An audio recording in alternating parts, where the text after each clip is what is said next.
my interns from around the district. And actually, we'll invite anybody. I'll post the reading list on Facebook and Twitter and on my webpage. If anybody wants to join the Google Hangout, we have a conversation about free markets and what the book means. It's books mean to them. That's kind of the way forward. And I apologize up front if you guys, if I'm going to be talking, but you get a little bit of liberty if you're. Come for the football, stay for the liberty.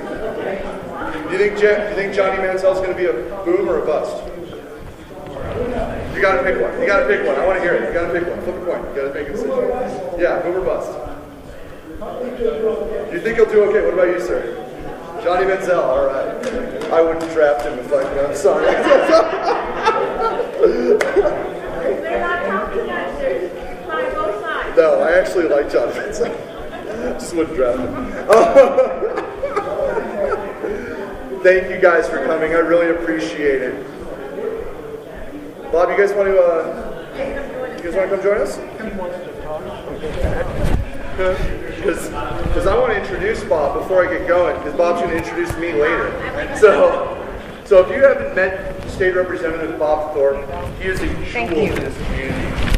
Bob is not only an engineer, he's worked in the defense industry, he's worked for Disney, PricewaterhouseCoopers. He is one of the most interesting people at the legislature. I'm proud to serve with him in the legislature. Most importantly, I'm proud to call him my friend. And that is more important than any type of endorsement that he might give me. Bob is one of the stellar constitutional experts down at the legislature. He fights for you. I'm proud to support his campaign for the state legislature. This is what we talk about. We talk about taking our country back. It's not just sending the next president there. It's not just taking back the Senate, but it's also at your local levels and at the state level. I agree with that. It is more important. It is more important that our state, I believe that true recovery in this nation has to come from the states. It cannot come from just the federal government. And our cities. And our cities. There you go. And I support Charlie as well. And it's by enabling our 10th Amendment, limiting our government, so to enable our 10th Amendment, to allow Bob to do his job, and he has just been an excellent, stellar human being. So thank you very much. I support you. Bob will have his signatures. He's going to go get them from his car, right? Should I get them right now? Yeah, get them right now. And he'll pass his around. Please sign his petitions as well.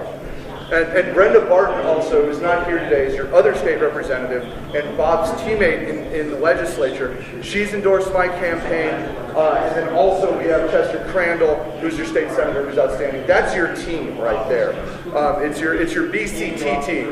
That's the Thorpe, Barton, Crandall team. And that's outstanding. And that's what we mean when we say a full conservative gamut in taking back this country. I'm Adam Kwasman. I'm going to beat Andy Kirkpatrick in this election. I'm going to be and we believe in free market capitalism. We believe in limited government because when government is limited, people can go as far as their God-given talents can take them. We don't have any more time to send the next person in line to Washington, the next politician with the longest political resume. We have to send serious conservatives who are going to turn away from big government, turn away from high taxes and overregulation, and turn toward prosperity. And I believe it's time for a new generation to take up that torch. And just as Ronald Reagan said, we raise a banner of bold colors, not pale pastels. And that's what we need to save this country. I believe that with all my heart, and that's why I'm running. Congressional District 1 is huge. It's the size of the state of Pennsylvania. It runs all the way from the Four Corners to the Grand Canyon area, all the way, it circumvents Phoenix, goes into the Graham and Greenlee counties, of course Sedona, the Navajo and Apache reservations, but then Graham and Greenlee counties. It takes in Pinal County, Arizona, except for the Santan Valley, and then it goes all the way, dips into Pima County, which is where I live, on the southern hub of the district, Oro Valley, Arizona. I serve in the state legislature right now. I am your vice chairman of the Arizona House Ways and Means Committee. I represent roughly 40% of the Republicans who live in Congressional District 1 already, which is odd because I'm a Southern representative. But if you think about it, while this district is regionally, geographically a northern district that swings down south, Elk don't vote. It's a southern district that swoops up north if you think about it with people and demographics. And if Elk did vote, I want to reduce their population one by one starting this fall because I want to draw a tag and be able to go hunting. But what we saw in this district is it's been changed, of course, with the new gerrymandering, I mean redistricting that they did. But it's not demographically that different than how it was before. They just swapped out the Prescott area and brought in Legislative District 11, my state legislative district, into the area. So while it's different geographically, the amount of Republicans has relatively stayed the same. And the type of Republicans also have relatively stayed the same. These are conservatives in this district. We polled, and I'm beating Kirkpatrick already among likely voters, and I'm tied among all voters. And that was in December when I didn't even get started yet. But what we saw in our polling that was very interesting is upwards of 70% of the voters of CD1 consider themselves moderate, lean conservative, or are conservative. Just because it's a swing seat doesn't mean it's purple. I would actually go so far as to say the Democrats in this district, if they lived in Alabama, would be considered Dixiecrats. These are Second Amendment-loving Democrats. These are God-fearing Democrats. These are Democrats that understand that something is very, very wrong with this country, and we need some new blood there to change things, because Ann Kirkpatrick has sold us out. Most recently, she sold us out. I actually was given by the Kadars. Dwight and Andrea, thank you so much for all your support in Sedona. I was given the roll call vote for yesterday's censure against Lois Lerner. Lois Lerner, of course, is the IRS agent who is targeting Tea Parties, targeting people like us for our political beliefs, and was caught lying about it under oath. Whereas Ron Barber, who is the Democrat from the Tucson area who's fighting for his life in another congressional district, voted with the Republicans because we know that both parties are demanding accountability. Ann Kirkpatrick chose to vote with the far left, with Barack Obama. And that's what we're seeing over and over again. It's not the first time she's voted with Barack Obama and for Barack Obama against the people. She has voted for Obamacare over 100 times. There's been 100 separate votes that have to do with Obamacare, and she has been on the wrong side of all of them. Just last weekend, she said that Obamacare was, quote, a good deal for her district, and a great deal for the people of her district. Now you tell that to parents who have tried to send their kids to school and see their insurance premiums skyrocket. Tell that to families or seniors who can't afford to pay for the drugs they're getting. Or how about individuals who just want to go to their doc and just want to keep the doctor? They were promised that they would not lose their doctor, and it was a lie. And Ann Kirkpatrick was knowledgeable of that lie, and she still says it's a good deal. That's when you got to fire these people. We're the boss.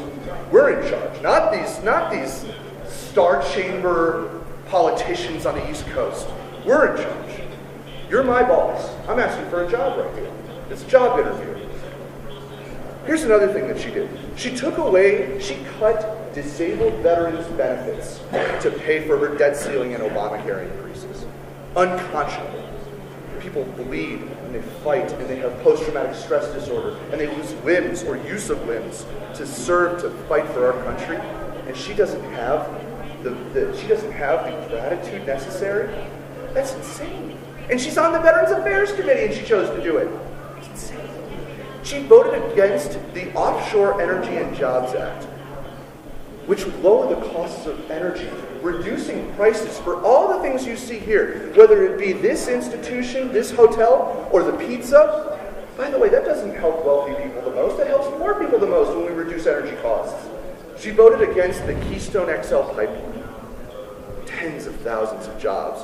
By the way, what happens when we have Keystone XL? We flood the market with more oil. We reduce our dependency on foreign oil. And then it also, by cutting some of these extraneous regulations on liquefied natural gas, what happens to Russia if the price of energy falls? They can't fund their expansion. That's right. So If we're selling liquefied natural gas, if we're developing LNG for the world, if we're lowering the cost of energy, we increase employment, we increase everybody's prosperity, and we reduce the threats that are around this world against the United States. That's what Ronald Reagan was talking about. We talked about saving this world.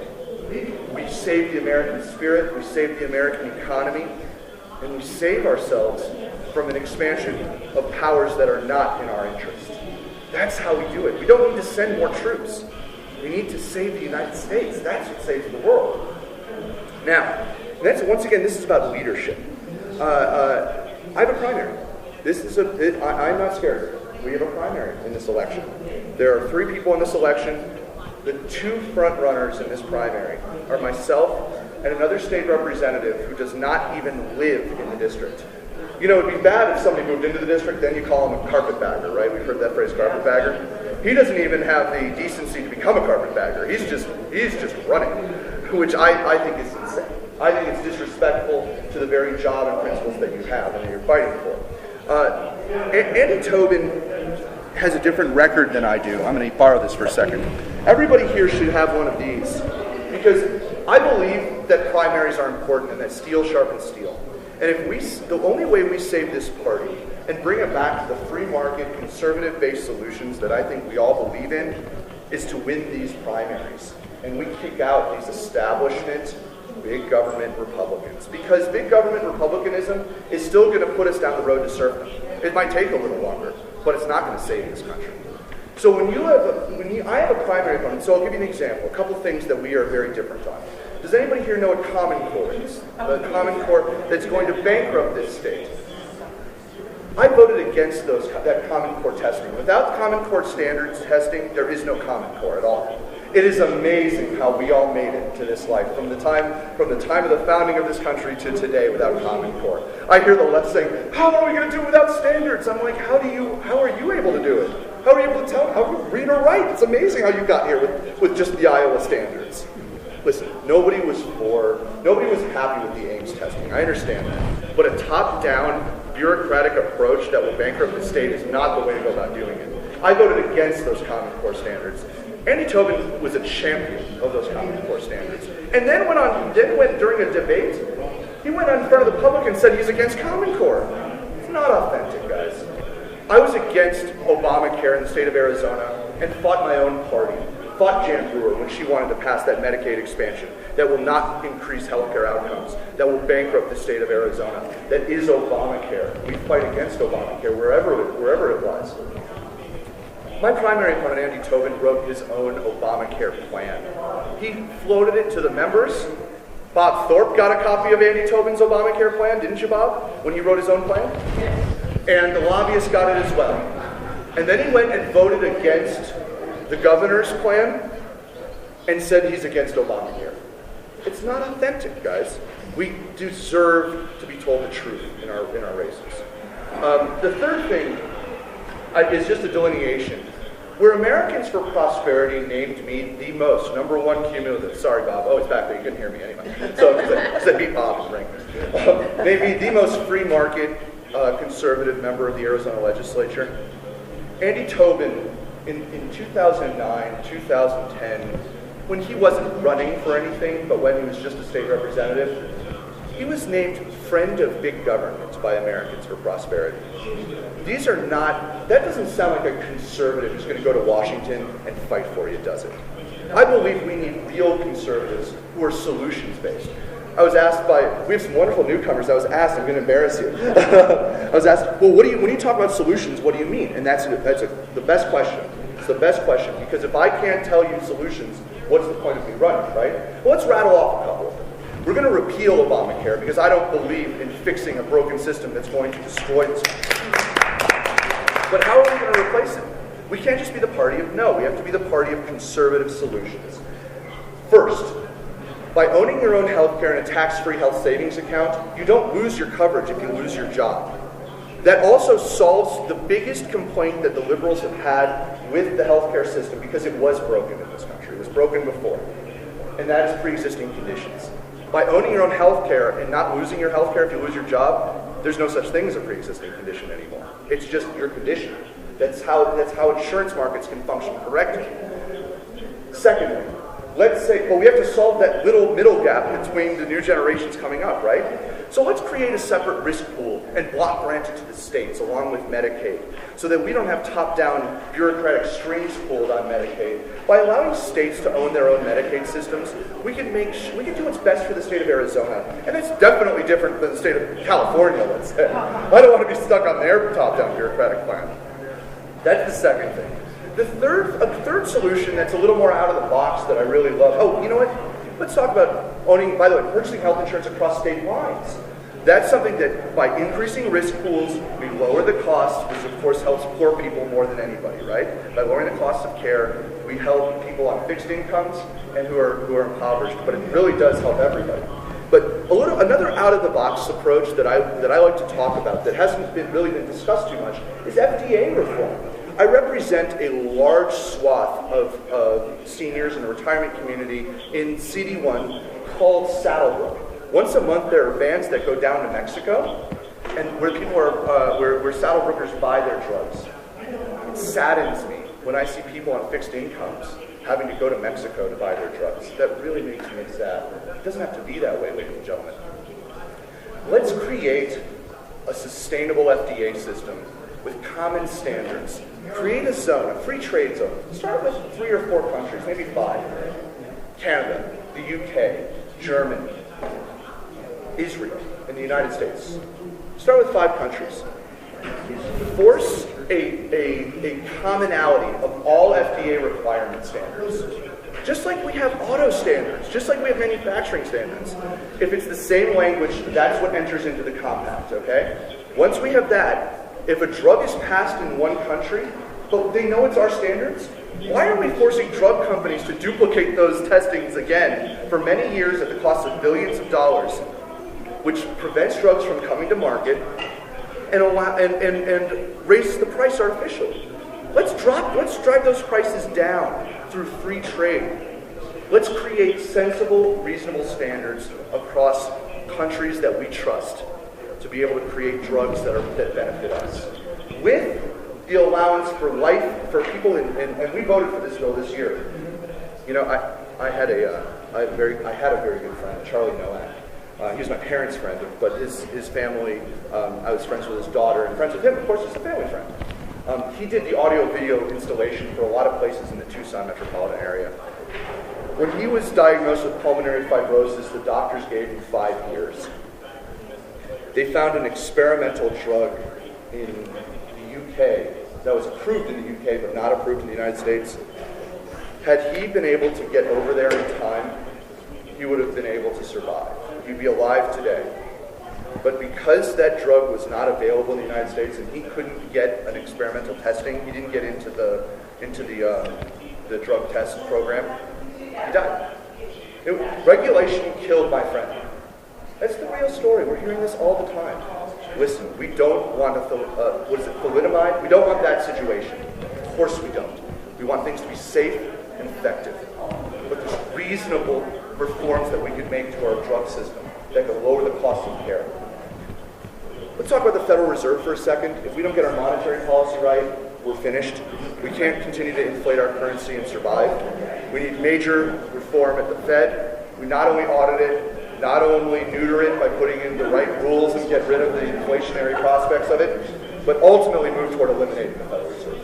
We do that because I don't believe in a star chamber deciding our monetary policy. They're not accountable. They're not accountable, and they're in league with the big banks, and it will create more boom and bust cycles, and we believe in letting markets work. These are the principles. Oh, up here, that's another thing that's regional that I think is very important. We saw what's happened with our bureaucracies when they're armed and have their sniper squads trained at American citizens. This is real, ladies and gentlemen. They are not messing around. Where it's the Sonoran Desert tortoise in Nevada, it's the Mexican gray wolf in the United States. And what they are doing is they are releasing fake endangered species and using it as a land grab, as a bureaucratic land grab to increase their federal power against you. And by the way, you know where these wolves are showing up? They're showing up in retirement communities, and they're showing up on farms and eating people's livestock, and bus stops for kids. People are having to put fences up around school bus stops. This is real. I mean, this sounds crazy, right? But it's real. It's happening.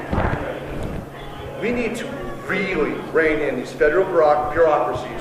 We need land reform. We need the Enabling Act reform. Work with the states, reform the Enabling Act, and approve it in the feds.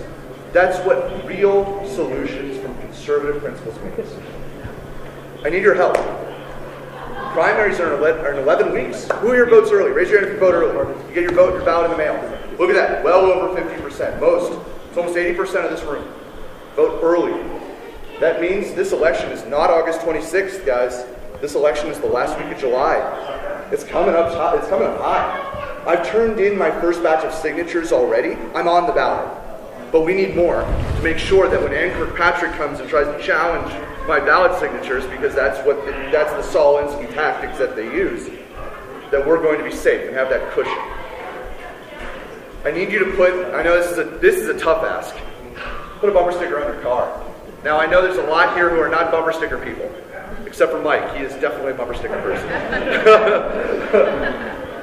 Guys, listen, I got the expensive ones. It comes off with no residue. If there's any they're going to be upset with it, but better to ask forgiveness than permission. Watch this. That's my wife's saying. Okay? It's on. It comes off with no residue, okay?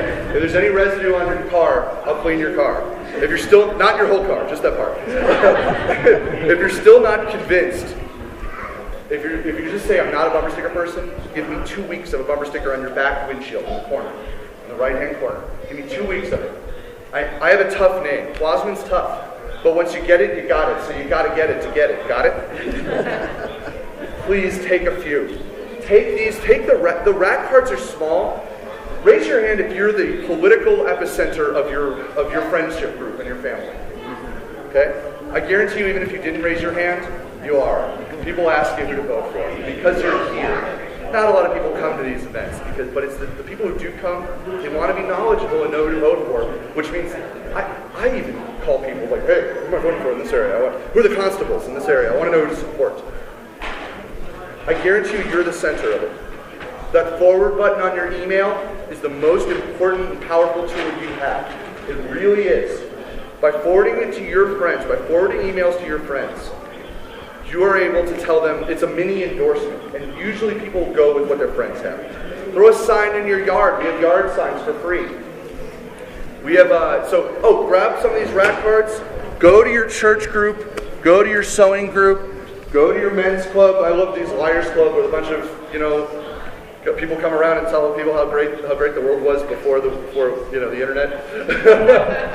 Go to them and pass these out. Be a nudge, as we say in Yiddish. Be a little pushy. Because we need it. That's how you win elections. We're going to beat Andy Kirkpatrick because she's out of touch. I need your help to do that. With that, I'll answer any of your questions. And most importantly, do I have any donation envelopes over there? Boy, look at that. So here's the deal. Elections cost money. They do.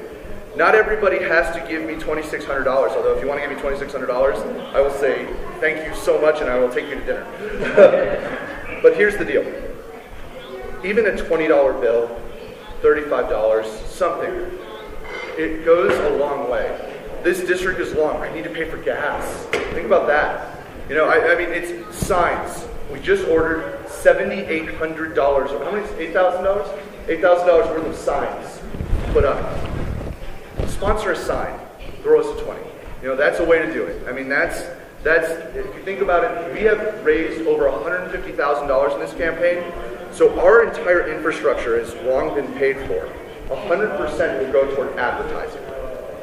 Once we have that, and by the way, I've been endorsed by Sheriff Joe, I've been endorsed by Freedom Works for America, I've been endorsed by the conservatives around the state, as well as in Washington. Once we win the primary, the money will be there in the general. We will be able to collect from Washington. The party will be there. Everybody's going to come in, but we're waiting to see who comes out as our standard bearer once the primary's over. That's where the grassroots comes in. That's where you come in. That $20 goes a lot farther than you think it does. So thank you so much. That I'll answer any of your questions. Personal, public, my record. Gotcha questions. Immigration. I'm the only candidate in this race that's 100% against amnesty. And when I say I'm the only candidate, it's because I've been endorsed by Sheriff Joe for a reason. My opponents came out publicly for legal status for those who are here illegally. I don't believe that. I believe in legal immigration. I understand we're a nation of immigrants. I believe in making it easier for those who want to come here the right way, who are sponsored by a family, or want to work here and not even become a citizen, but just want to work here. We need to reform our legal system. But we also need to finish the double-layer border fence. We need to enforce our I-9s. We need to send our National Guard with real rules of engagement to the border. We need to empower our sheriffs, whether they be Babu, who catches more drugs than anybody else in the United States, Sheriff Babu, and Joe Arpaio, who breaks up more. Well, it's the rings are sexual violence. To be honest with you, what we're privy to of information that we get, it's a human rights crisis we're facing in Arizona. You know, this is not about the dishwashers in Philadelphia. This is about drug lords who are coming over here, bringing girls here, and forcing them to do things that are not American and unconscionable. We as Americans, when I say not American, we as Americans should never stand for that or to turn a blind eye. Sheriff Paul called me the other day and said I had to release 4 violent felons from prison as part of the Obama deal with amnesty. That's terrible. These are violent people, and these forced to. We cannot stand for this anymore. We need to send real conservatives who care about legal immigration, the rule of law, and will stand up against illegal immigration wherever it stands. That's important to me. Any other questions? Yes, Dwight. Tell us about what Andy did yesterday to vote for slow slurs. I apologize? We did. We got that one. You were outside. We talked about it. Yeah, once again, accountability matters. Sorry, I'm getting some water. Accountability matters. You know, we can't. I don't care what party it is. We have to hold these guys accountable. I hate politics. I really do. And frankly, I hate both parties. I'm a conservative first. You know, I'm a conservative first, a Republican second. Republican Party's the only path toward liberty, though. They're the closest thing we have. You know, I mean, it's the tent that we have to be under. But I believe conservatism has to come forward. We have big government, crony capitalist Republicans out there, and we have got to stop them from having power. Yes, they're better than Democrats, sure. But why settle? That's why we have primaries. I don't want to settle. I want to be proud of my representative. I'll never let you down, guys. You can look at my record. There's a reason why I was ranked the most conservative, most free market member in the state of Arizona. There's a reason why half of the Republican caucus, this is unheard of in other states. When I tell people in Washington about this, that half of the House Republican caucus has endorsed me over the sitting speaker. It tells you something. He doesn't even live in the district. You know who I'm voting for the primary? I'm voting for me. Do you know who he's voting for in the primary? Paul Gosar, because he's the only Republican in that primary. You know who his wife is voting for? Paul Gosar, because they don't live in the district. He said it in the Arizona Republic, but he can see it from his house. Don't we learn, guys? Can't make comments like that. I had a question about, I hear on the ads, radio all the time, several radio stations about Andy Kirkpatrick. Mm-hmm. What can I do to get you some type of government help? Yeah. And that's paid for by the taxpayers. By you. Would you do anything different if you were elected in office? Yeah, they'd say out of Kwasman. No, I'm just kidding. I'm just kidding. Now, listen, she's abusing the franking privilege. We have a franking privilege. You could give messages toward people that will say, listen, if you're a veteran, here's how to get in touch with me. You send constituent mail. What she's doing is campaigning. It's illegal. The Arizona Republican Party is going to challenge her legally on that. It's unconscionable. It's unconscionable. I don't like it at all. And yes, I have the power. I will have the power to do it, but that doesn't mean I will. In fact, I won't. Because it's not right. We're going to win this on the ground and with good ideas. I don't have to promise. You know what? I'm on the Appropriations Committee in the House. And so if you're on the Appropriations Committee, you kind of get what you want in terms of any type of expenditures. You know what I asked for? To reduce spending. That's what I asked for. No pet projects, no extra bills, to reduce spending. And that's what we need. We need people who are going to go out there and reduce spending. And by wasting your and your unborn grandchildren's taxpayer, unless you have grandchildren. Do you have any grandchildren? I do. Your unborn great-grandchildren? There you go.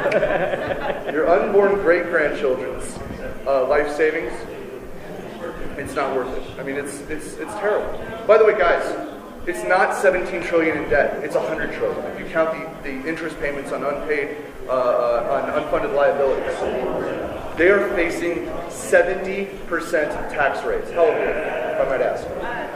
You're 23. You're facing 70% tax rates as an adult. 70%.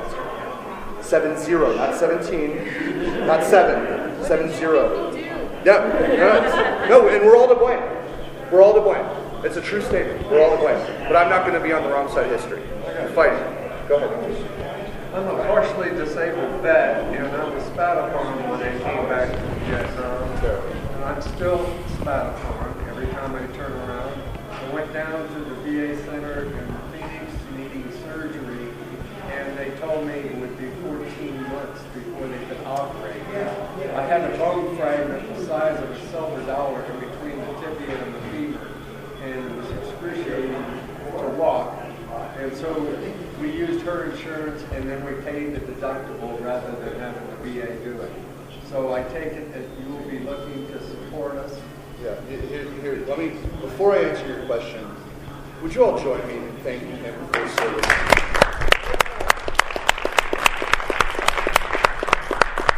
It's something that, yes? I was just going to say, I feel like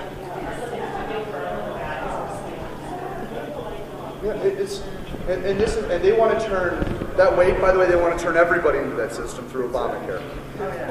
Let's talk about a solution. How about this one? As a veteran, why can't you visit any hospital you want with a voucher paid for the United States and saying, why don't you choose your health care so you get the best health care possible? Still have the VA. That's available to you also, but it gives you the choice to have the best amount of care for and the best doctor for the lowest price. That's a reasonable reform that you never have to wait a day. That's what we should be doing to take care of our veterans. Do not want to use the bathroom in the VA hospital. Shame. She made me take her to a filling station. Imagine if we set up our grocery stores the way we do the VA. Imagine that. Imagine if we had clothing stores the way we do the VA. Imagine if we had our hotels the way we do the VA. We don't have to do this, guys. We don't have to go this direction. Let's run from that. Let's send conservatives to Congress and really, really fight. We're not finished yet, guys. I'm optimistic. In 1979, we were facing interest rates that were through the roof.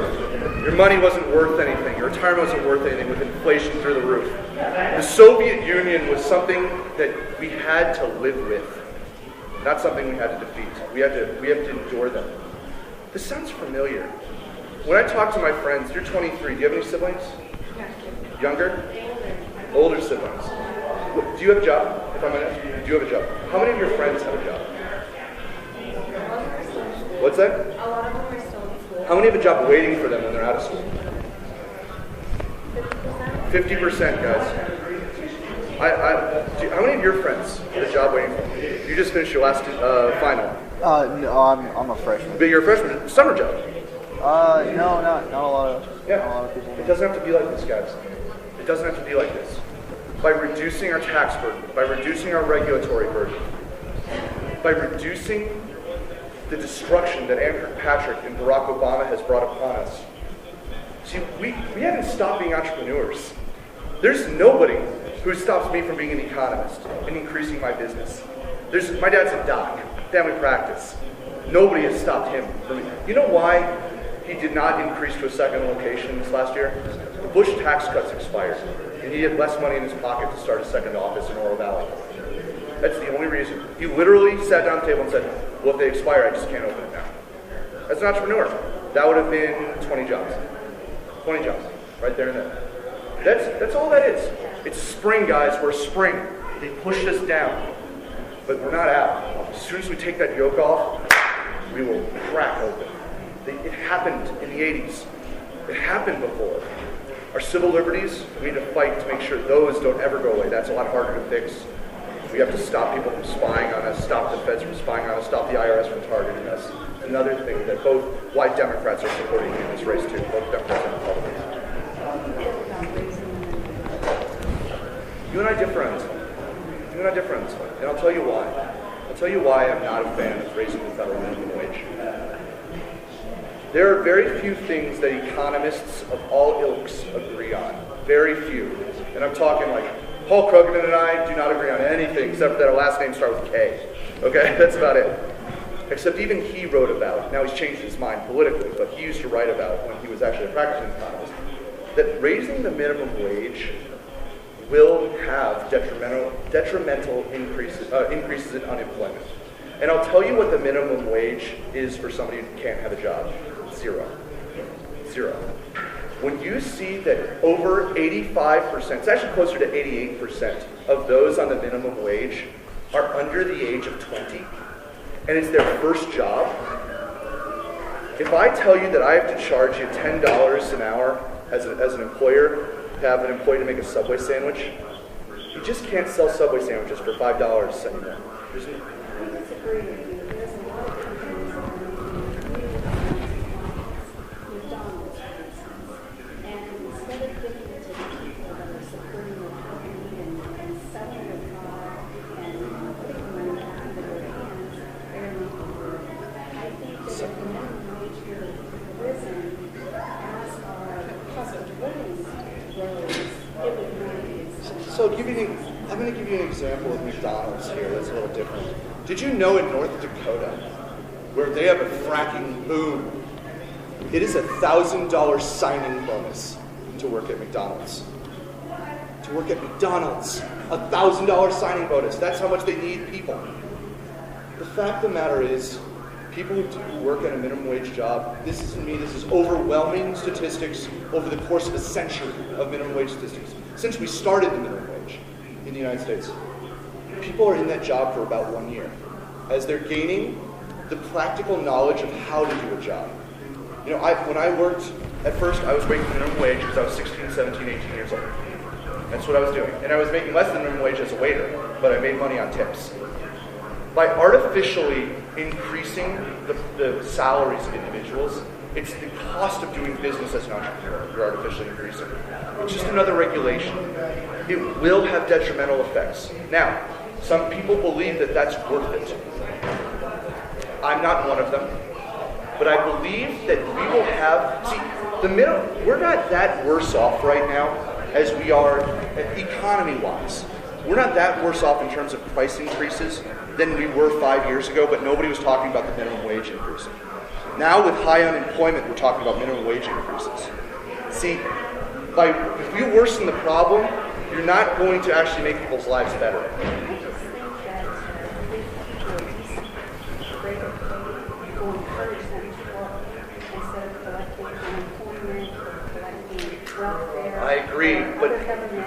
I agree, but the problem is people aren't taking jobs available because the wages are so People are getting government benefits and government programs that are available. Well, that's a problem with the welfare state. That's not a problem. When you have the welfare state that exists, what Barack Obama and Kirkpatrick want to do is make you susceptible, like a spider web, to trap you into the welfare state. So that you can't, so it's not worth being productive, and not worth having that self-fulfillment in job creation. This is a great question, by the way. It's a good test because you'll see this as me as a congressman be able to speak with people on television. And by the way, I don't want to go on Fox News. Put me on MSNBC. I want to talk to Chris Matthews. I'll tell him it gives me a thrill up my leg to talk to him. So here's the thing. By reducing the burden of government on people, you will increase the amount of entrepreneurial activity. And they will then in turn increase jobs. And they will be able to hire 23-year-olds and 18 and 19-year-olds for their first job that, yes, they will be making the minimum wage for a while until they're worth it. And then they will have that productivity to be able to bring to market, and they will be able to be hired or promoted in that system. Some of that works already, and sometimes they send jobs overseas. That, The minimum wage is still sending overseas is a great problem too. But why are jobs sent overseas? Not because it's just cheaper. Not because it's cheaper, because of taxation, because of regulation. Like regulation, of course. And so why don't I'll give you an alternative world to envision. Sensible rules where people don't hurt one another. That we know those rules are going to be in the market. Taxes that don't burden you, that are fair and low and equal for everybody with no special favors. Where entrepreneurs can go as far as their God-given talents can take them, finding money and investment from banks who are able to get an interest rate that they know that's going to have stable monetary policy from a Federal Reserve that doesn't live in a star chamber, that isn't artificially increasing inflation, that isn't being forced to create a system with banks that will lend to individuals who can't pay it back. So we have stable economic systems. Entrepreneurs can start their business, hire young people, hire elderly who want to get back into the working market, hire engineers, but fill out the gamut, and then grow, and stay here. Because they aren't pushed overseas through a regulatory system that punishes them for being here in the first place. There's no entrepreneur that wants to move their world to China. China just has a big open door policy. They say welcome aboard, and we're saying you're not welcome here. That's where we need to move toward. I understand that sometimes people fall through the cracks. I promise you, bigger government is not the way forward. Free market capitalism will provide the best course of action for anybody, for all people. And it might fail. We have to have then the opportunity for the welfare state that exists to be a trampoline back into the market, not a spider web that captures us. That's right. That's 100% right. That's right. Mike, give a... I just wanted to make a comment. I had a company when we had about 400 employees, and there's been a minimum wage for a long time. Back in the early 90s, minimum wage was very relevant because unemployment is where it should be. And competition, I mean, just hire a janitor. There's no way I could pay him minimum wage, but the guy down the street, he needed that janitor more than I did. So minimum wage was not even part of the conversation. It all has to do with how much business there is, what's the employment level, and if this country was doing what it's supposed to be doing, minimum wage wouldn't even be part of it. It would be negligible. It would be a negligible concept. And it was amazing when we had to pay people. Sorry, and Nina, I apologize. I keep pulling. Yeah, just it doesn't matter what the job is. You know, there wasn't enough people to supply for the job. So It's about 12% of the workforce, and a lot of that are young people on part-time jobs or their first jobs.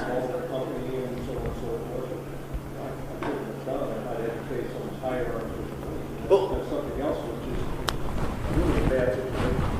I want to talk about poverty to end this, because if we're not doing something right for those who need help the most, ship it in, pack it up and ship it in. I resent the fact that Mitt Romney said publicly that he doesn't care about the 47% who don't pay taxes. Margaret Thatcher and Ronald Reagan would have never said such a thing. It's those very people that will benefit the most out of a system that has brought more people, lifted more people out of poverty than ever before in the history of humanity. Our poorest in this country live better than the kings and queens of England in medieval times. It brought us air conditioning. Free market capitalism brought us automobiles and planes. It brought us the ability so that the poorest among us can have direct TV. I mean, do you know that television possession in this country is near unanimous? It's nearly 100%. But the poorest among us, the working poor, have a TV. That's a luxury that our grandparents never had, especially mine. My grandpa was so poor, tuberculosis ripped through the family, and he was the breadwinner of the family at the age of 12. He didn't have a bed to sleep in. He slept on the floor with jackets in Chicago, in the cold. The first time he got 3 squares was in the Army, in Battle of the Bulge, where he earned 3 Bronze Stars for bravery. But it was the free market system with communities trusting one another and helping one another that were not crowded out by big government that brought us to where we are today. Who here remembers Shriners hospitals? Notice the 2 who didn't raise their hands. No, do you know why? Because the government crowded them out. I went to a wonderful event at the Kadars in Flagstaff the other day that was taught that it was what was the legacy? The Discipleship Ministries International, which brings troubled boys into their area, teaches them how to shoe a horse, teaches them self-respect, self-reliance, love of God, and of community. Those organizations are an anathema to Barack Obama and Andy Kirkpatrick because they crowd out the very things that they're trying to trap people into. When we limit government, we trust our communities, trust our states, trust our cities and towns, and trust each other, to our churches, and to ourselves. That's what Jefferson was talking about when he envisioned this country. This country of individuals helping one another. Give us a chance so we can discover the best ways we can serve one another. That's my motto. And the free market is the way to go. I'm Adam Kwasman. I'm proud to serve in the state legislature every day.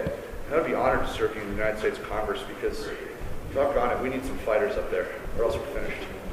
Please grab a bumper sticker, grab an envelope, support this campaign, help me volunteer. We have fun. We have a blast in this race. We're the good guys. It's fun to be the good guys. So tell your friends, tell your neighbors. Thank you so much for coming. I want to invite you all to the tea party we're having imminently. In about an hour? No, 30 minutes. 30 minutes. So hang out, have some pizza, come to the tea party. You're going to meet a whole plethora of folks who are here, who are like-minded from all parties. See what it's like. If you've never been to a tea party before, this is the time to see it, and you'll realize what they're telling you on MSNBC is completely false. And you'll realize that these are people who care about their country and want to see us prosper and grow and don't want to see government run amok. Thank you so much. Give yourselves a hand.